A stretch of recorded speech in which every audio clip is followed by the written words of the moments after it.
Nós estamos numa série de mensagens chamada Sonhos de Deus. Aí a minha esposa me lembrou ontem, dizendo, é culto de mães. Aí eu disse, meu Deus, eu não lembro de nenhuma mãe na Bíblia que teve sonho. Você lembra de alguém? Quem lembra aqui de alguma mãe que teve sonho? De alguma mulher que teve sonho? E aí fui buscar no meu HD, lembrei dessa passagem.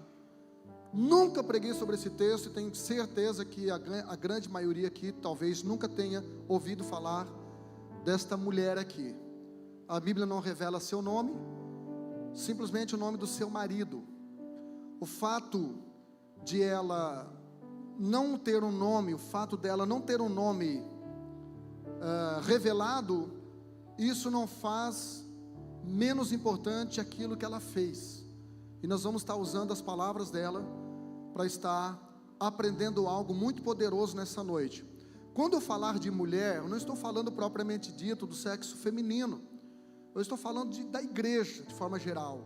Eu estou falando de você, assim como quando a gente fala sobre um homem na Bíblia, não é o homem macho, é o gênero humano. Então que essa palavra venha ministrar no seu coração, no seu espírito, e que você saia daqui nessa noite um pouco melhor, um pouco mais edificado. Amém? Quem vai pregar comigo aqui, adorando, glorificando, exaltando? Irmãos, barulho nunca atrapalhou pregação. O que atrapalha é bagunça. O que atrapalha é coisas desconexas ao Espírito. Glória a Deus, aleluia, aplauso. Não atrapalha pregador, pelo contrário, empolga-nos. É um combustível para que a gente possa pregar com um pouco mais de liberdade e um pouco mais de ousadia. Mateus capítulo 27, versículo 19, diz assim: estando Pilatos sentado no tribunal, sua mulher lhe enviou esta mensagem: não se envolva com este inocente, porque hoje em sonho sofre muito por causa dele. Como já falei, esse texto é um texto que me dá base para eu falar de sonho. E esse texto, ele me dá algumas chaves que, quando aplicadas, podem nos levar ao próximo nível, podem abrir portas em nossas vidas. E a primeira coisa interessante nesse texto, a primeira coisa que eu aprendo nesse texto é que sonhadores precisam saber como lidar com o seu cônjuge desalinhado. Esta mulher, ela recebeu um sonho, e depois que ela acorda e o dia começa, ela percebe que o seu marido estava desalinhado com o sonho que ela recebeu. O seu marido tinha um comportamento desconexo com o sonho que ela recebeu. Eu tenho pregado que os sonhos são sociológicos, porque os sonhos nunca são para uma pessoa. Eu tenho falado que os sonhos não apenas eles são sociológicos, envolvendo várias pessoas, como eles são geracionais, são para os meus filhos, para os meus netos, para os meus bisnetos. Só que ao mesmo tempo que o sonho de Deus, ele acontece, ele se consuma no coletivo, geralmente ele começa no indivíduo. Então, eu falo isso porque muitas pessoas justificam o fracasso dos seus sonhos no comportamento desajustado das outras pessoas. Ou seja, eu tinha sonhos, pastor, mas o meu marido não acreditou. Eu tinha sonho, mas os meus pais não tinham recurso. Eu tinha sonho, mas a minha esposa não me acompanhou. Eu tinha sonhos, mas o meu pastor não acreditou. Eu tinha sonhos, mas o meu patrão não me valorizou. Irmãos, o cumprimento de um sonho não tem nada a ver com terceiros que acreditam ou deixam de acreditar. O cumprimento de um sonho tem a ver com a pessoa que recebeu o sonho. Esta mulher aqui, o marido dela não entendeu o sonho dela. O marido dela não se converteu por causa do sonho dela, pelo contrário. Quando você ler acerca de Pilatos, em alguns livros históricos, você vai ver que Pilatos, ele se suicidou quando foi deposto do seu cargo de governador. Se suicidou. Enquanto que os mesmos historiadores nos contam que esta mulher, depois que o seu marido se suicidou, ela se converteu e serviu a Jesus. Glória a Deus. Então, irmão, se Deus te deu sonho e pessoas que estão no teu relacionamento não entenderem ou estiverem desconexo, é só uma questão de tempo para essas pessoas serem removidas da tua vida. Se não precisa você fazer nada, se não precisa você abandonar ninguém, o próprio Deus que te deu sonho, Ele vai se encarregar de colocar na tua vida, de colocar no teu caminho, pessoas que irão contribuir para a realização deste sonho. Quem está me entendendo aqui, diga eu. A outra coisa interessante aqui, dentro ainda dessa questão, a Bíblia diz no versículo 24, que quando Pilatos, querendo agradar gregos e troianos, querendo agradar as suas autoridades, ou seja, o César da época, imperador romano, e querendo agradar também por interesse político, os judeus religiosos, a Bíblia diz no versículo 24, que ele pegou uma bacia e lavou as suas mãos, demonstrando o quê? Indiferença. Então Pilatos, ele não se comprometeu com Jesus. Pilatos, ele não deu a sua cara a tapa por Jesus. A outra coisa que eu aprendo aqui, é que diz assim, sua mulher mandou-lhe dizer, não entre na questão desse justo, ou não se envolva com este inocente. Eu aprendo com isso que sonhadores precisam dar orientação ao seu cônjuge. Sonhadores precisam deixar muito claro quais são seus sonhos para o seu cônjuge. Durante muitas vezes, eu tive alguns sonhos e ao contar a minha esposa, ela facilmente compreendeu. Ela facilmente entrou no sonho, entrou na visão, colaborou. Um exemplo, a venda da nossa casa. Quando vendemos a casa para construir um templo, ela foi a favor.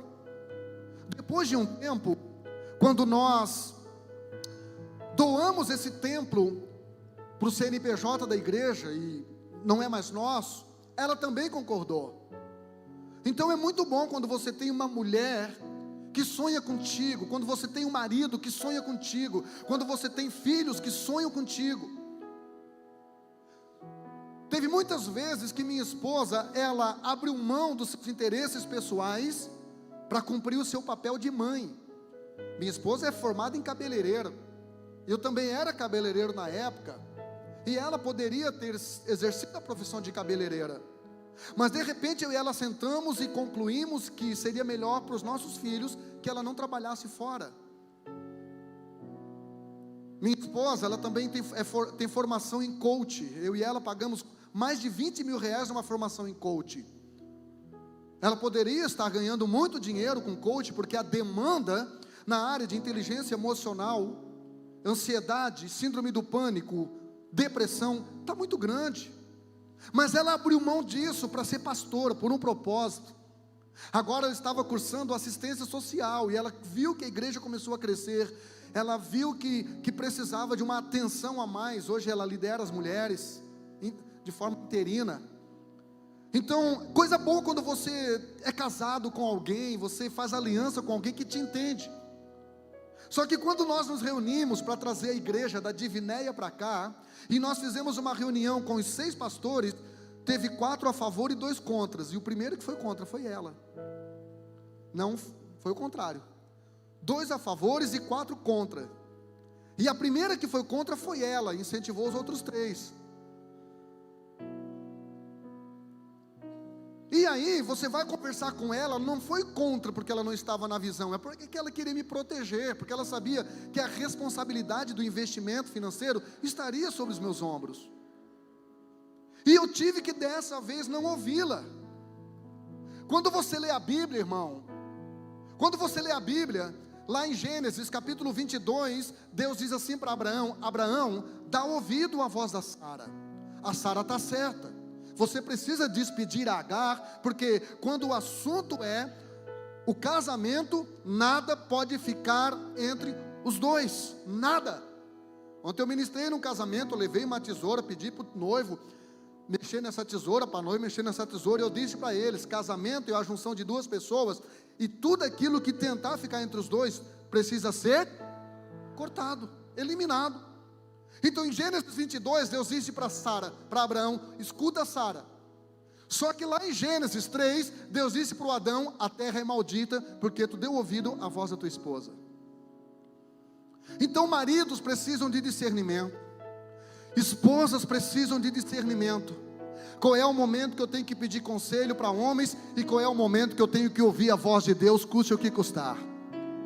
Qual é o momento em que eu tenho que ouvir meus filhos, minha esposa, meu marido, e qual é o momento que a voz de Deus tem que ser mais forte na minha vida? Amém ou não amém? Então veja só, a Bíblia diz então, que a mulher disse: olha, não entra nesse julgamento aí, não faça isso. Que legal, irmão, ver uma mulher entendendo que tem momentos que a gente não deve se meter na vida de ninguém, porque as mulheres, por se tratarem de uma facilidade de percepção e concentração, mais do que o homem, a grande maioria das mulheres, elas têm esse problema de querer resolver a vida de todo mundo. A grande maioria das mulheres tem essa questão, com boa intenção, de se envolver na vida dos outros, com a intenção de ajudar. Sulamita falou isso, no livro de Cantares, capítulo 1, versículo 6, ela disse: olha gente, não olhe por eu estar queimada do sol, eu estou assim porque os meus irmãos me colocaram para cuidar da vinha deles, e a minha vinha eu não cuidei. Esta mulher aqui, ela entendeu que sonhadores precisam dar orientação ao seu cônjuge. Alô? Dar orientação ao cônjuge não é obrigá-lo.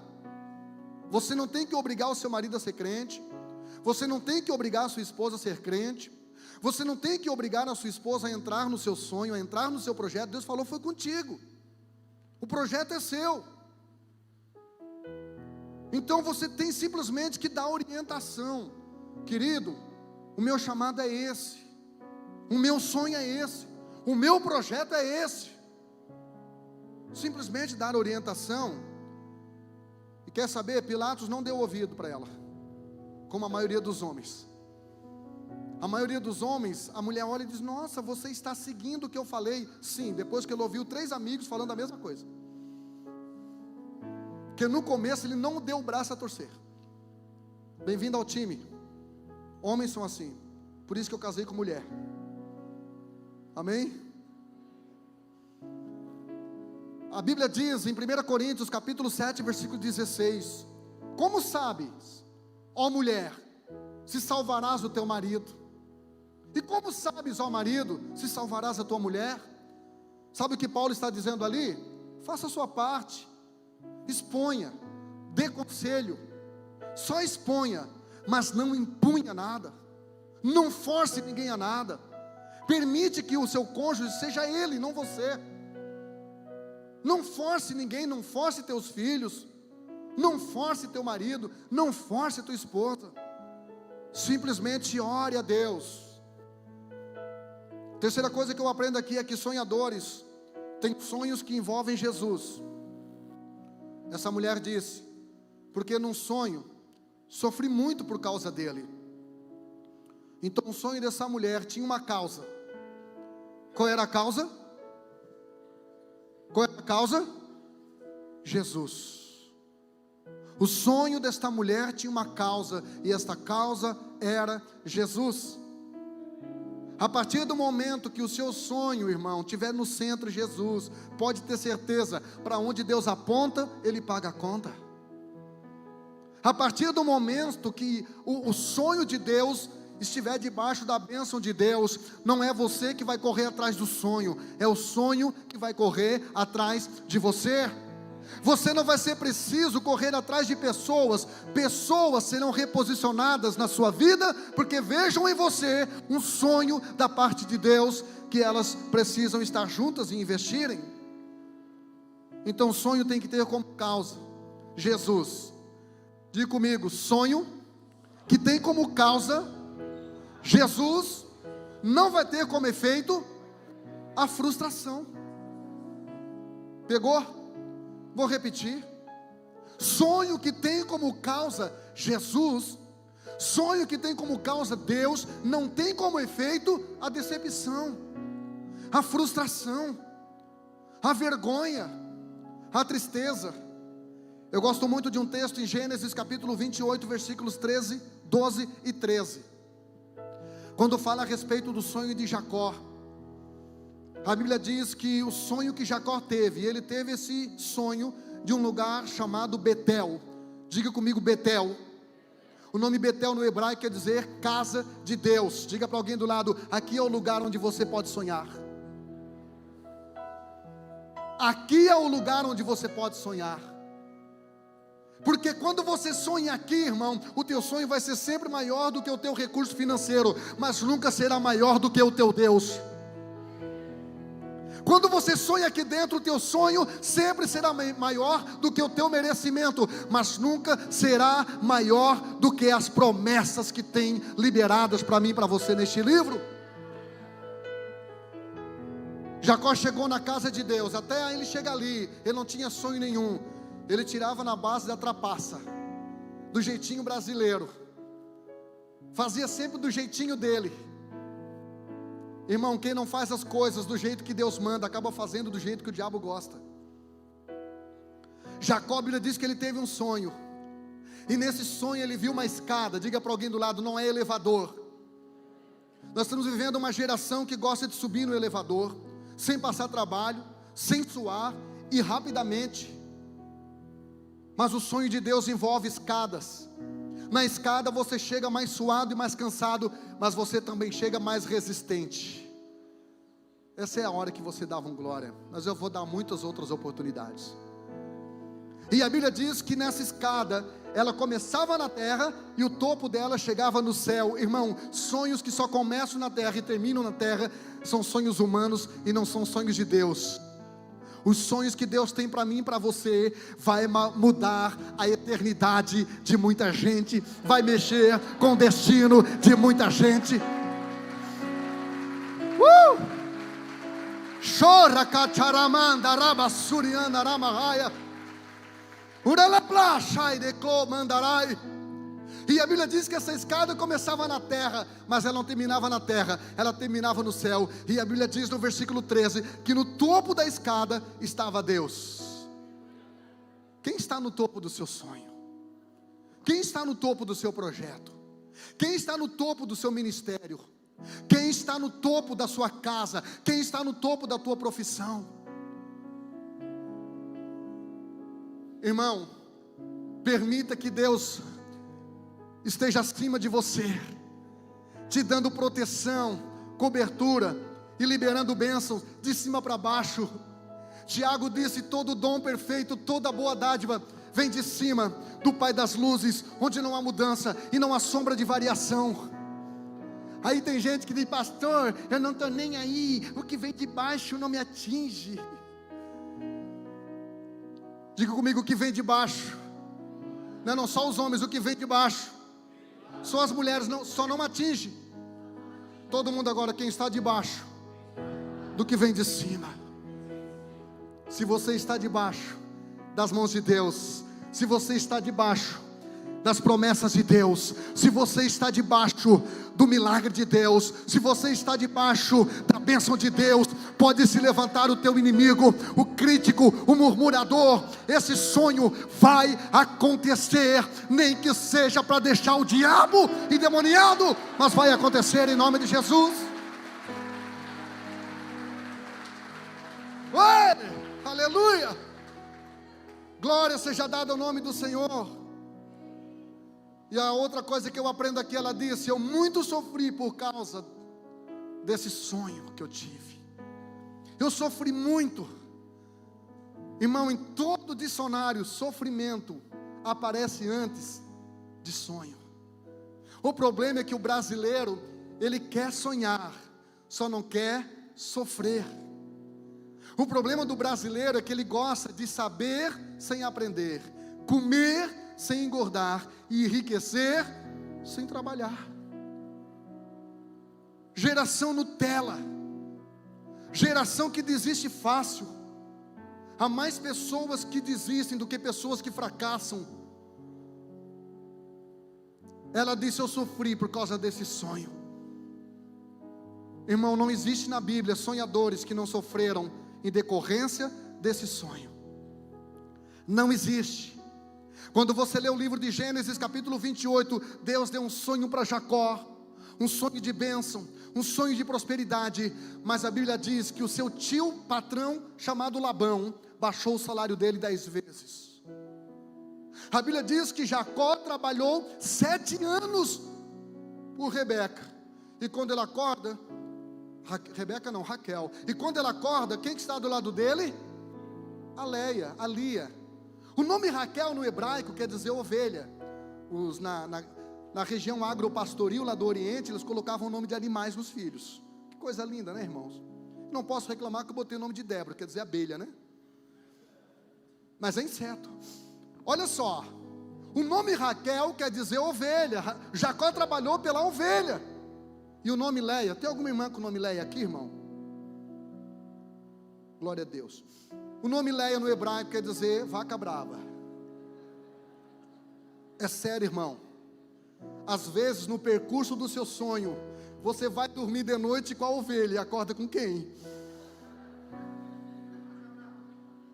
Mas não fica rindo, porque tem mulher que às vezes vai dormir com a ovelhinha, com o cordeirinho. Quando ele quer alguma coisa, ele fica bonzinho, fica bonzinho.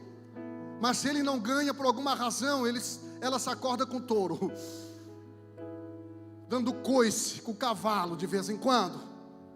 Então todos os sonhadores, irmãos, a quem Deus deu sonho, eu estou falando dos sonhos de Deus. Deus estabeleceu o processo na vida deles. Não só Jacó em Gênesis 28, José, filho de Jacó, em Gênesis 37. Deus dá um sonho para José, mas não explica o processo que ele teria que enfrentar para realizar esse sonho. Se Deus explicasse, se Deus mostrasse a cova, se Deus mostrasse o poço, se Deus mostrasse a prisão, se Deus mostrasse a injustiça do patrão dele, talvez José desistiria. Anote essa frase aí, posta lá no seu Instagram e diz que é sua. Nos sonhos de Deus, o sofrimento é a escola do entendimento e do desenvolvimento pessoal. Nos sonhos de Deus, o sofrimento é a primeira disciplina para o entendimento. Só entende os outros quem passou por aquele lugar. Só entende, irmão, o trabalho social feito por uma igreja, talvez quem já comeu na lata do lixo, talvez quem já viveu de esmola. Eu lembro que um dia eu cheguei numa crise financeira muito grande, recém-casado, morava na varanda de 3x5 sem banheiro, e eu fui lá no mercado, num mercadinho próximo da minha casa. Cheguei lá, estava uma fila no caixa no sábado à tarde, e eu fiquei ali, disfarçando. E aí o dono do mercado, que era meu amigo, depois se tornou um amigo melhor ainda. No começo não me conhecia muito, e eu disse com muita vergonha, na frente assim daquela fila inteira: ô moço, eu posso comprar umas coisas, poucas coisas aqui no supermercado, para te pagar na semana que vem? Ele olhou para mim e disse em alto e bom som: infelizmente não. E eu saí, irmão, com muita vergonha. Talvez seja por isso que hoje eu entendo, irmão, quando alguém está passando fome. Talvez por isso hoje eu entendo quando alguém... Então o sofrimento é para isso. Primeiro para desenvolver o seu entendimento, e depois é para desenvolver o seu desenvolvimento, para que você cresça, para que você amadureça, para que você se torne mais humano, para que você se torne mais humilde, para que você se torne mais dependente de Deus, para que você se torne mais empático, mais simpático. Quando nós olhamos a Bíblia Sagrada, existem algumas mulheres que Deus usou de forma poderosa, e uma mulher que eu quero falar aqui chama-se Eva. a primeira mulher da Bíblia, a mãe da humanidade. A Bíblia diz em Gênesis capítulo 3, versículo 20: chamou Adão o nome de sua mulher Eva. Diga comigo, Eva. Porquanto era a mãe de todos os viventes. Irmão, quem colocou o nome em Adão foi Deus. Mas quem colocou o nome na esposa de Adão não foi Deus, foi Adão. E é interessante que ele coloca em Eva um nome profético. Porque ele disse: você vai se chamar Eva. Eva no hebraico quer dizer mãe da vida, ou mãe dos viventes. Mas é engraçado que Eva havia acabado de trazer morte para o paraíso, para o jardim. É interessante que por causa de Eva, Adão foi expulso junto com ela do jardim. E o mais interessante ainda é que ele diz: olha, eu vou te colocar o nome de Eva porque você é a mãe. Só que Eva ainda não era mãe. A Eva só se tornou mãe no capítulo 4. Até então ela não era mãe. Pastor, o que você quer dizer com isso? Você marido, você homem que me ouve nessa noite, eu quero que você entenda que maridos sonhadores precisam ter sabedoria para reconstruir profeticamente a identidade da sua esposa. Quer deixar o diabo feliz, marido? Fale sobre os defeitos da sua esposa com qualquer um. Fale sobre os defeitos da sua esposa com a sua mãe. Essa semana eu dei uma carona para alguém, levei no hospital, ele deixou a mulher lá, e quando entrou no meu carro, ele quis falar mal da mulher dele. Eu disse: para com isso, é muito feio um homem falando mal da sua esposa. Aí ele disse: mas não tem mais e nem menos, não fale mal da sua esposa. Um marido que fala mal, o marido é sacerdote, irmão, e a palavra sacerdote quer dizer ponte, então nós somos a ponte.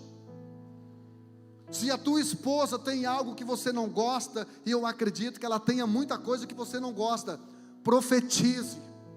Profetize algo que reconstrua a identidade dela. Não jogue na cara dela os erros que ela cometeu. Não jogue no rosto dela as falhas que ela já teve. E aí eu disse para ele: a minha esposa também tem muitas falhas, mas eu não falo mal dela para ninguém. Aí ele disse: mas aí nem todo mundo é casado com uma Márcia.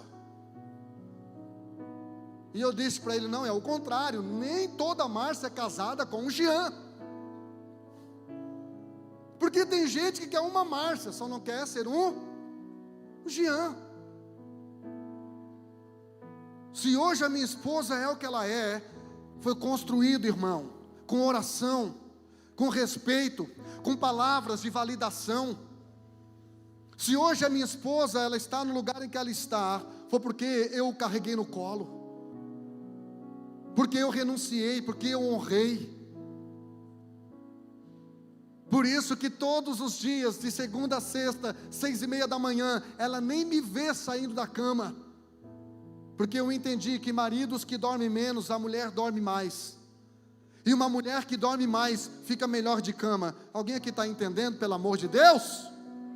Então não reclame, irmão, ore, e profetize sobre a vida da sua esposa, reconstrua ela como Adão fez. Adão olhou para ela e disse: ela trouxe morte, mas eu vou chamar ela de vida. Ela não tem filho, eu vou profetizar que ela será mãe da humanidade inteira. Aleluia. Jesus, ele fez isso. Ele pegou uma esposa prostituta. Olha aqui para mim, a igreja é uma prostituta. Nós nos prostituíamos com o diabo, nós tínhamos intimidade com o diabo. Jesus pega essa prostituta e transforma ela numa virgem. Você não entendeu, irmão? Jesus pega esta pecadora e transforma ela numa santa, que pode se reunir no domingo à noite, levantar a sua mão com ousadia e cantar: Santo, Tu és santo. Quantos estão me entendendo aqui, aplauda com vontade ao nome do Senhor. Aleluia. A cruz não apenas me comove, não é para eu chorar, irmão. A cruz, ela me promove, ela muda meu nível, ela me tirou do subsolo do inferno e vai me fazer morar na cobertura celestial. Louvado seja o nome do Senhor. Aleluia. A Bíblia diz, Gênesis 4:1, e concebeu, e conheceu Adão e Eva, sua mulher, e ela concebeu e deu à luz Caim, e disse: alcancei do Senhor um homem. Ela não disse que alcançou do seu marido, ela disse: eu alcancei do Senhor. Existem mulheres frustradas porque estão esperando de homens aquilo que só o Senhor tem para elas. Você pegou isso? Não espere de homens aquilo que só o Senhor tem. Sabe por que Deus botou um homem do seu lado? Porque você precisa dele. Mas sabe por que Deus não colocou um homem acima de você? Porque você não depende de homem nenhum, você só depende do Senhor, você só depende de Deus. Ela disse: eu alcancei. Irmãos, o que um homem pode fazer é liberar uma semente, da palavra semente que vem a palavra sêmen. Mas só quem pode pegar essa semente, essa gosma com cheiro de que boa, e transformar essa semente em filhos, é só Deus. É só Deus. Por isso que muitas vezes as mulheres pedem uma coisa e Deus dá algo melhor. Deus faz um over delivery. A Bíblia diz que Isabel, ela era estéril, e ela pede um filho, e Deus manda um profeta. Permita Deus surpreender você, irmã. Permita Deus surpreender você, querida. Não aceite nada menos do que tudo aquilo que só o Senhor tem para a sua vida. Não aceite nada menos. Eu postei essa semana uma foto da minha esposa, essa foto que colocaram aqui para fazer a agenda da igreja. E eu citei uma frase ali de Max Lucado. E essa frase diz que a mulher, ela precisa estar tão escondida em Deus, que o homem, para poder achá-la, precisa primeiro encontrar o coração de Deus. Você não é mercadoria, você não precisa se pôr na vitrine, não. Quando você ora o teu Pai em secreto, o teu Pai que te vê em secreto, te recompensará publicamente. Que mulher recebe essa palavra nessa noite? Aí a Bíblia diz no versículo 2, e deu à luz mais o seu irmão Abel. E Abel foi pastor de ovelhas, e Caim foi lavrador da terra. Pastor de ovelha aponta para o ministério, lavrador da terra aponta para a profissão. Deixa eu falar algo aqui. Existem mulheres que, por falta de discernimento, o filho não tem chamado para o ministério. Talvez o ministério do seu filho seja ele ser um grande empresário, um grande político, um grande jogador de futebol, um grande empreendedor, um grande bancário, para sustentar a obra de Deus, para ajudar a sustentar a obra de Deus. Mas por outro lado, eu vejo as mães forçando também, e sonhando para os seus filhos, para suas filhas, a realização frustrada que elas não fizeram, não tiveram. Mães que têm os filhos com chamados lindos, e eles colocam o filho na aula de futebol, na aula de balé, na aula de qualquer coisa. Só não compra uma Bíblia para os filhos e não entende que esse filho foi chamado para a obra de Deus, foi chamado para trabalhar na casa de Deus. Quer ajudar seus filhos? Coloque seus filhos numa aula de música. Coloque seus filhos para trabalhar ali, para cuidar do data show. Coloque os seus filhos para fazer algo para Deus. Meu filho com 7 anos já era baterista na igreja. Minha filha com 10 anos já tocava teclado na igreja. Minha filha com 12 anos, eu botei numa aula de música música da igreja. Da igreja. Não é aula de...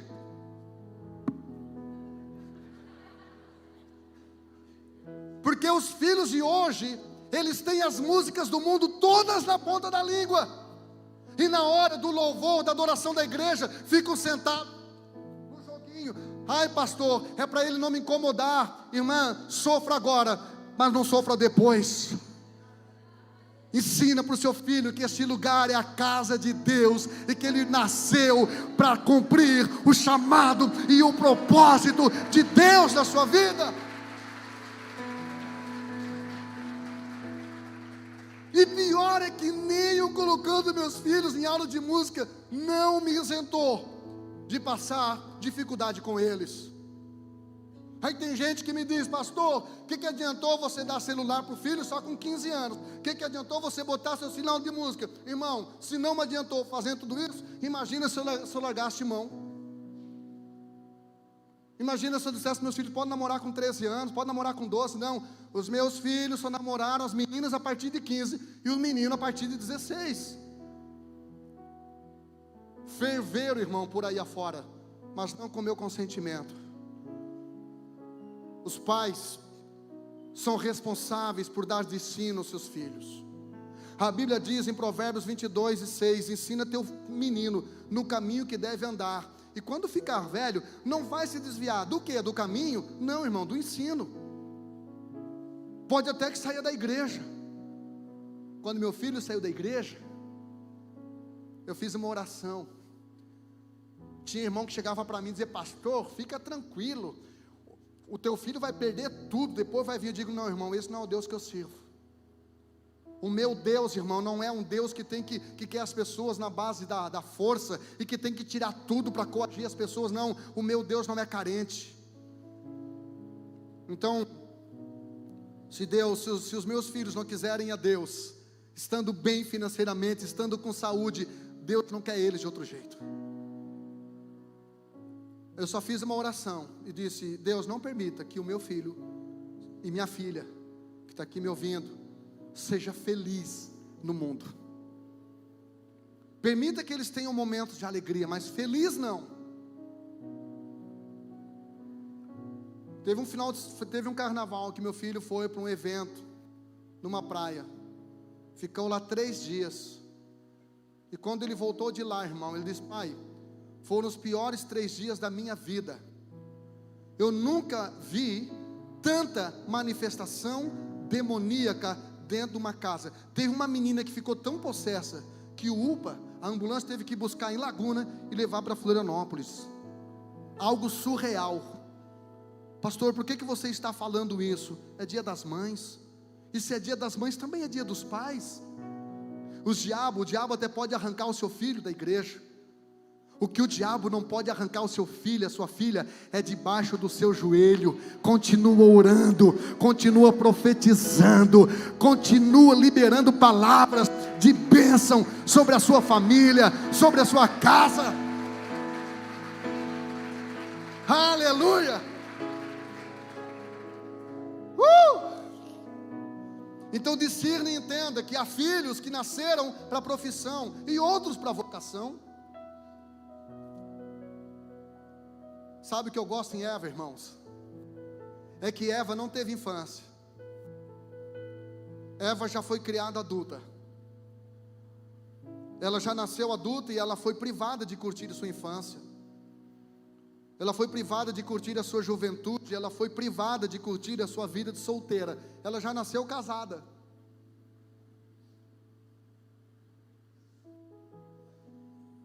Gente, você não está me entendendo. Viver os sonhos de Deus é cumprir o propósito no presente, apesar das privações do passado. Você já ouviu alguém dizer assim: pastor, a gente que trabalha com aconselhamento e a minha esposa para casar, a gente ouve isso direto. Dá vontade de tirar o sapato, irmão, e bater com a sola. Pastor, é que eu não curti minha vida. Eu casei muito nova. Hashtag, eu não passei o rodo na cidade. Então agora eu tenho que separar, passar o rodo, e depois, se o bobo me quiser de volta, aí é Deus na causa.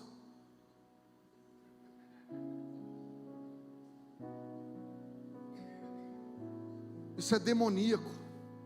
Isso não é de Deus.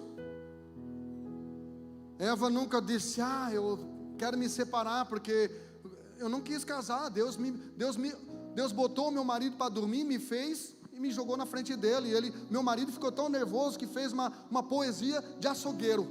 Ele é carne da minha carne, ele é osso do meu osso. Eva não usou desculpa, irmão. Esse negócio de porque eu casei com 13, porque eu casei com 15. Se o teu marido é bom, continua com ele, irmã. E se ele é ruim, ora que Deus leva. Quando ele estiver dormindo, pede para Deus te dar livramento. Só isso. É só isso. O que eu gosto em Eva é que Eva, ela não teve mãe. Ela não teve mãe. Ela não tinha como ir lá chorar no ombrinho da mamãe cada vez que o marido chamava ela de gorda, de feia. Não, ela não teve mãe. Ela não teve referência materna. Ela teve que ser para os outros aquilo que ela não teve: mãe. Sabe o que eu gosto nos sonhos de Deus, Maico? É que os sonhos de Deus me tornam aquilo que eu não tive. Pastor Geno teve um pai. Teve uma menina na sexta-feira aqui, a filha da Kênia. Eu acho que ela me abraçou 5 vezes, mais ou menos. E é como se fosse minha filha. O que eu gosto nos sonhos de Deus é que os sonhos de Deus nos tornam aquilo que eu não tive. Se eu não tive pai, o sonho de Deus me torna pai de multidões. Se eu não tive dinheiro, os sonhos de Deus prosperam minha vida, para que eu seja recurso financeiro para quem não tem dinheiro. Se eu passei fome, o sonho de Deus me dá condição financeira para eu alimentar e dar dignidade para muitas pessoas. Então Eva, ela não teve mãe. E apesar disso, ela também teve decepções com os filhos. A Bíblia diz que o Caim, seu filho mais velho, matou o seu outro filho Abel. E ela poderia ter pensado: bloqueei. Agora vou desenvolver uma depressão pós-óbito. E vou desistir. Não vou ter mais filhos. Mas quando você olha para a Bíblia Sagrada, Gênesis capítulo 5, versículo 4, a Bíblia diz: gerou filhos e filhas. Flávio Josefo diz que Adão e Eva tiveram 60 filhos, 33 homens e 27 mulheres. O que eu aprendo com isso é que viver os sonhos de Deus, irmãos, é não deixar as decepções que você teve com os seus filhos abortar a missão que Deus tem com você como pai. O grande problema na vida de pais e de mães que perdem um dos filhos é que eles deixam os outros filhos que ficaram vivos sem pai e sem mãe, porque eles focam só naquele que morreu, só falam daquele que morreu, ou só falam daquele que está vivo e está com um problema. Eva não teve amigas para dizer: amiga, sua louca, preciso falar contigo. Irmãos, quem aqui acredita que Eva não teve WhatsApp? Quem aqui consegue acreditar, irmão, que Eva não tinha Facebook para mandar uma indiretinha para as amigas, algumas amigas? Não teve isso. Só você sabe o quanto é bom mandar uma indiretinha. Eva não teve, irmão. Ela escrevia na árvore quando ela estava com raiva. Ela não tinha Twitter. Ela não tinha Facebook. Ela não tinha Instagram para postar uma foto na frente da macieira lá de ladinho, fazendo biquinho. Eva não teve nada disso. Ela não tinha com quem conversar, irmão. E mulher, se ela não tiver com quem conversar, irmão, vai sobrar para quem?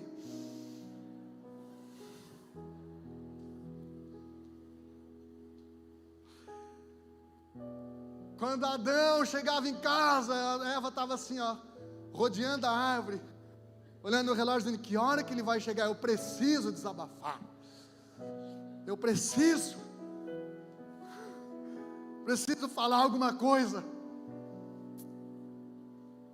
Às vezes, sua falta de ter com quem conversar te faz dar papo para a serpente. Às vezes você teria que ter tomado um pouquinho mais de cuidado, irmã, com quem você conversa, com quem você compartilha teus sonhos, com quem você compartilha as qualidades e defeitos do teu marido. Não são com todas as pessoas.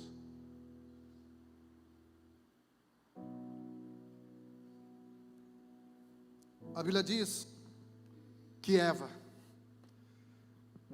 apesar de todas essas privações e frustrações, ela se tornou mãe da humanidade.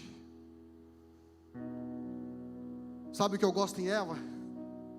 É que Eva foi criada num jardim, irmão, com tudo que é de bom. Sky, internet, baita sofá para assistir Netflix, deitadinha. A geladeira da Eva, irmão, era daquela que tem torneirinha na porta, não precisa nem abrir. Eva tinha tudo de bom. Só que num belo dia ela pisou na bola, e quem pisa na bola se atola. E num belo dia ela sofre as consequências desse erro, e ela foi expulsa desse paraíso, desse triplex maravilhoso, dessa cobertura maravilhosa. Ela foi expulsa, e ela teve que recomeçar do zero. Ela olha para o seu marido e diz: bora lá. É esta agora a nossa realidade? É essa a realidade que nós vamos viver, nego. Agora a terra vai ficar um pouquinho mais difícil de produzir fruto? Vamos botar para quebrar, vamos cair dentro. Eu não tenho tempo para depressão, eu não tenho tempo para ansiedadezinha. Vamos cair dentro. Vamos nos redesenhar a nossa nova realidade. Nós temos dificuldade de nos redesenhar, irmãos. O nosso cérebro é uma máquina de preguiça, de acomodação. Nós temos dificuldade de comprar em outros mercados. Quem aqui além de mim tem dificuldade de comprar com outro açougueiro? Nós temos dificuldade de fazer qualquer coisa que seja nova, qualquer coisa que demanda esforço. Temos dificuldade, e por causa disso nós desperdiçamos muitas oportunidades, até com ciclos relacionais. Nós temos o hábito de escolher meia dúzia e colocar nessa meia dúzia todas as nossas expectativas, e temos dificuldade de dizer: olha, até aqui durou nossa amizade, você não me honrou, você não me valorizou, você não me respeitou, não respeitou aquilo que eu carrego. A partir de hoje estou criando um novo ciclo de amizade, e deu. O que Deus quer nos ensinar com esta mensagem é que os sonhos de Deus nos levam a acessar lugares que nós nunca fomos. Os sonhos de Deus vão desafiar sua zona de conforto. Os sonhos de Deus vão desafiar o seu ciclo de amizade. Os sonhos de Deus vão desafiar o seu cérebro. E que você ore a Deus e diga: Deus, estou pronto para o novo, estou pronto para os teus sonhos. Vou ter que viver em palácio? Sem problema. Vou ter que viver em poço por um período? Sem problema. Vou ter que viver no trono? Sem problema. Vou ter que viver numa prisão? Sem problema. Desde que tu estejas comigo.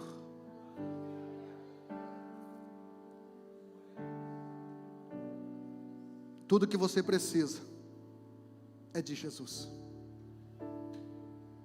Você precisa de todas as pessoas, mas só depende de Deus.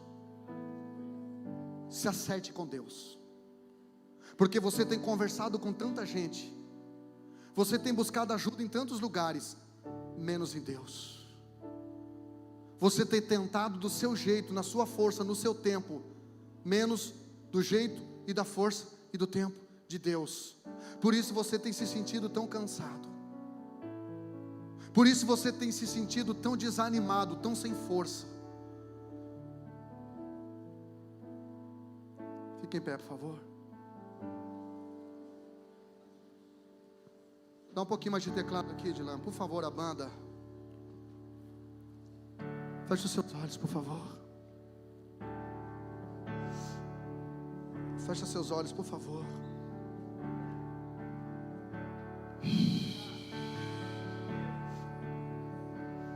Te amo, Deus. Tua graça nunca falha. Todos os dias eu estou em tuas mãos. Desde quando me levanto até eu cantarei da bondade de Deus. És fiel em todo o tempo, em todo tempo tu és tão bom. Com todo o fôlego que tenho, eu cantarei da bondade de Deus. Tua doce voz que me guia em meio ao fogo, na escuridão, tua presença me conforta. Cante comigo. Sei que és meu Pai, que amigo és, eu vivo na bondade de Deus. Levante a sua mão e diga que Ele é fiel. És fiel em todo o tempo, em todo o tempo tu és tão bom.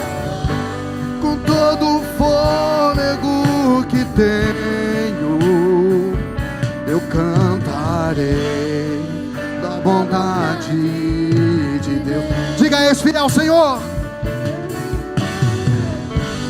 És fiel em todo o tempo. Levante a sua mão e diga: em todo o tempo tu és tão bom.